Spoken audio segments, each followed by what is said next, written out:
मेरा चैनल देखने वाले सभी को सुप्रभात, गुड मॉर्निंग और नमस्कार।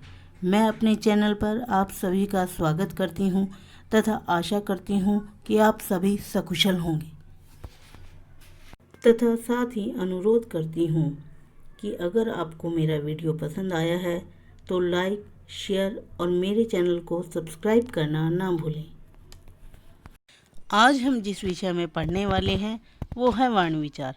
इसमें हम जानेंगे वर्ण क्या है और इसके कितने भेद हैं। तो चलो शुरू करते हैं अपनी कक्षा और जानते हैं वर्ण विचार के बारे में।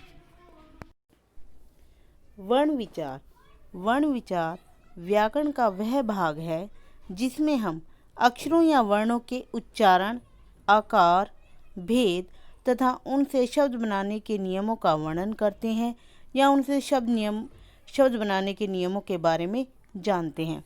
वर्ण भाषा की मूल ध्वनि है और मूल ध्वनि के प्रतीक चिन्हों को ही वर्ण कहा जाता है। किसी भी भाषा की मूल ध्वनि और मूल ध्वनि के प्रतीक चिन्हों को वर्ण कहा जाता है। जैसे हिंदी भाषा में ए की ध्वनि के लिए जो चिन्ह बना दिया गया है वो इस प्रकार है। जैसे ए की ध्वनि के लिए बना दिया गया है ये चिन्ह, रे के लिए ये, मैं के लिए इस प्रकार से।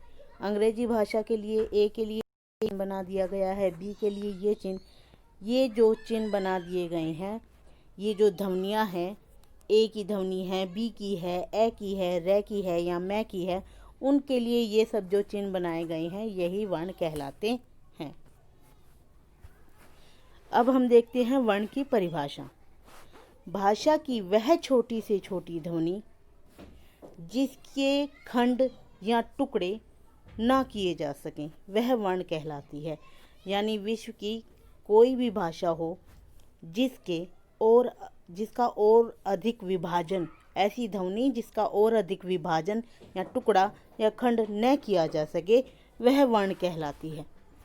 वर्णमाला वर्णों के क्रमबद्ध व्यवस्थित समूह को वर्णमाला कहते हैं। जब किसी भी भाषा के वर्णों को व्यवस्थित तरीके से रखा जाता है, क्रमबद्ध तरीके से रखा जाता है तो उसे वर्णमाला कहा जाता है। अब हम जानते हैं वर्णों के प्रकार या वर्णमाला के भागों के बारे में कि उसके कितने भाग हैं। अब हम देखते हैं वर्णों के प्रकार या वर्ण। पहला है हमारा स्वर। स्वर किसे कहते हैं? जब या जिन वर्णों का उच्चारण करते समय जो मुख की वायु है, हमारे मुख की जो वायु है वो बिना किसी अवरोध के मुख से बाहर निकलती है तो उन्हें स्वर कहा जाता है। जिन वर्णों का उच्चारण करते समय वायु मुख से बिना किसी अवरोध के बाहर निकलती है तो उन्हें स्वर कहा जाता है। या फिर दूसरे शब्दों में कहा जा सकता है कि जिन वर्णों के उच्चारण में किसी अन्य वर्ण की सहायता नहीं ली जाती वे स्वर कहलाते हैं। हिंदी में 11 स्वर होते हैं। हिंदी में 11 स्वर हैं। ये हैं ए, आ, ई, उ, री, ए, ऐ, ओ, औ। ये हिंदी के 11 स्वर हैं। अब आते हैं अयोग वहाँ। अंग और अह की गिनती न तो स्वरों में होती है और ना ही व्यंजनों में होती है, इसीलिए इन्हें स्वरों के बाद और व्यंजनों से पहले लिखा जाता है। अब कई बार हम कहते हैं कि स्वर ए से अह तक होते हैं, लेकिन स्वर ए से अह तक नहीं होते हैं। अंत के 2 अंग और अह ये अयोग वहा होते हैं, जिनकी गिनती ना ही स्वरों में है और ना ही व्यंजनों में है। ये स्वर और व्यंजन के बीच में लिखे जाते हैं। स्वर। अब स्वरों के प्रकार। स्वर कितने प्रकार के होते हैं?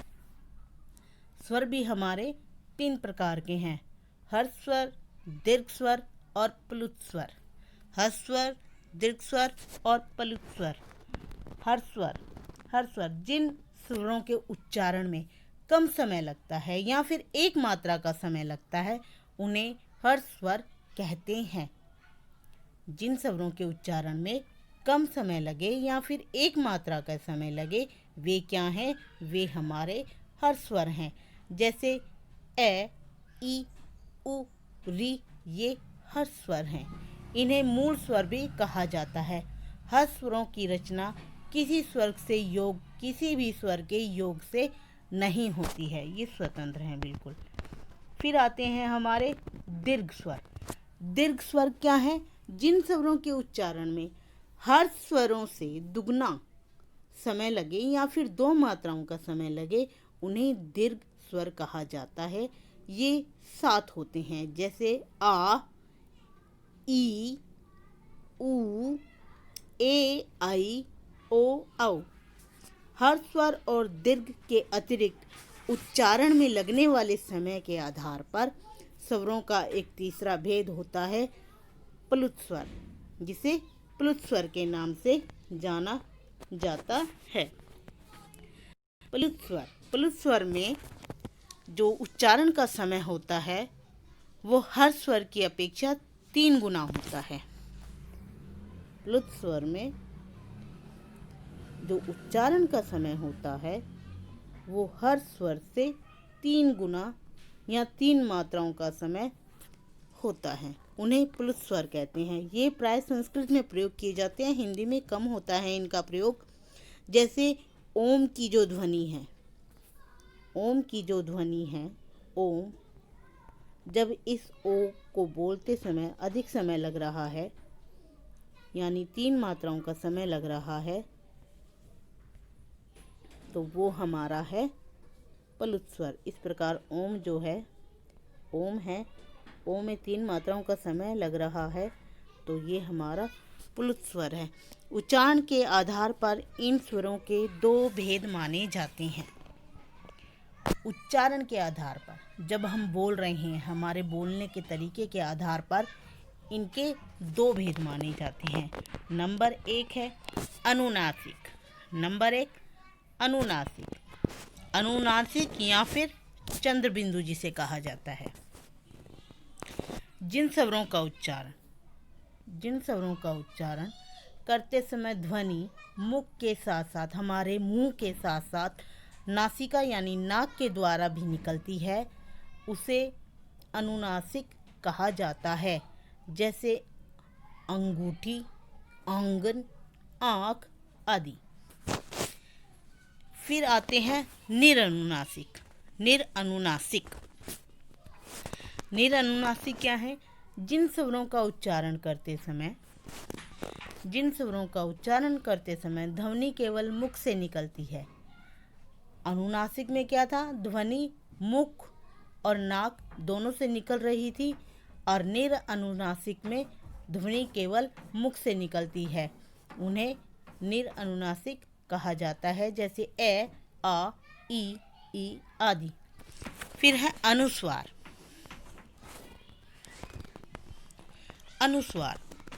अनुस्वार को स्वर नहीं माना जाता। इसकी गिनती स्वर के बाद और व्यंजन से पहले होती है। व्यंजन के वर्णों के प्रत्येक वर्ग के 5वें या अंतिम वर्ण के रूप में अनुस्वार का प्रयोग किया जाता है। जैसे गंगा, घंटा, संजय, मंदा, लंबा। यहाँ पे गंगा में कै वर्ग का 5वां अक्षर अंग लिया गया है। घंटा में ट वर्ग का 5वां अक्षर ण लिया गया है। संजय में च वर्ग का 5वां अक्षर य लिया गया है। तो जो अनुस्वार की जो ध्वनि है वो व्यंजनों के अंतिम, किसी भी वर्ग के अंतिम वर्ण के रूप में ली जाती है। अब आते हैं विसर्ग पर। विसर्ग का उच्चारण स्वर की सहायता के बिना नहीं हो सकता। विसर्ग का उच्चारण स्वर की सहायता, यानी विसर्ग के उच्चारण में हमें स्वर की सहायता लेनी पड़ती है। विसर्ग का प्रयोग केवल संस्कृत के तत्सम शब्दों में होता है। इसका उच्चारण या इसके बोलने का तरीका या इसकी जो आवाज़ होती है वो है से मिलता जुलता होता है। इसे व्यंजन के आगे दो बिंदुओं के रूप में लगाया जाता है, जैसे प्रातः। ये होते हैं हमारे यहाँ पर हमारा वर्ण का पहला भेद समाप्त होता है, स्वर। अगले कक्षा में हम व्यंजन के बारे में जानेंगे कि व्यंजन क्या हैं और ये कितने प्रकार के होते हैं। इनके बारे में हम अब अगली कक्षा में जानेंगे। नमस्कार, धन्यवाद।